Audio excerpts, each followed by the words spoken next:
Hello दोस्त, कैसे हैं? आई होप अच्छे होंगे।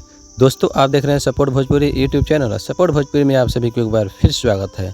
और दोस्तों, भोजपुरी इंडस्ट्री के एक ऐसे गायक, एक ऐसे सिंगर के बारे में बात करने वाला हूं जो इस समय किसी परिचय का मुहताज नहीं है। तो दोस्तों, मैं बात करने वाला हूं भोजपुरी के सुपरहिट सुपरस्टार गायक नीलकमल सिंह के बारे में। और दोस्तों, नीलकमल सिंह के एक और बेहतरीन गाने का पोस्टर आप लोगों के बीच में आ गया है, जिस गाने का बोल है लवर के बिना। काफ़ी खूबसूरत और काफ़ी शानदार गाना है, काफ़ी शानदार टाइटल रखा गया, यूनिक है।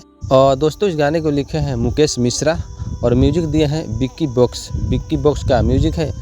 और दोस्तों, इस गाने को गाए हैं नीलकमल सिंह के साथ में playback singer, superstar singer Shivani Singh इस गाने को नीलकमल सिंह के साथ में गाई है। और मॉडल का बात करें, फीचरिंग की है इसमें नीलकमल सिंह के साथ में शिवाली राजपूत कोई करके मॉडल है, नया मॉडल है। शिवाली राजपूत इसमें नीलकमल सिंह के साथ में नज़र आएंगी। और इस गाने को नीलकमल सिंह ऑफिशियल यूट्यूब चैनल पर रिलीज़ किया जाएगा। दोस्तों, अभी डेट कोई मेंशन नहीं है, कमिंग सून में गाना है। बहुत जल्द आप लोग बीच में नीलकमल सिंह ऑफिशियल यूट्यूब चैनल पर सुनने को मिलेगा। और तो बाकी आप इस वीडियो के बारे में क्या कहना चाहते हैं, अपना राय कमेंट बॉक्स में कमेंट कीजिएगा। मिलते हैं किसी नए वीडियो नए टॉपिक के साथ, तब तक के लिए जय हिंद, जय भोजपुरी।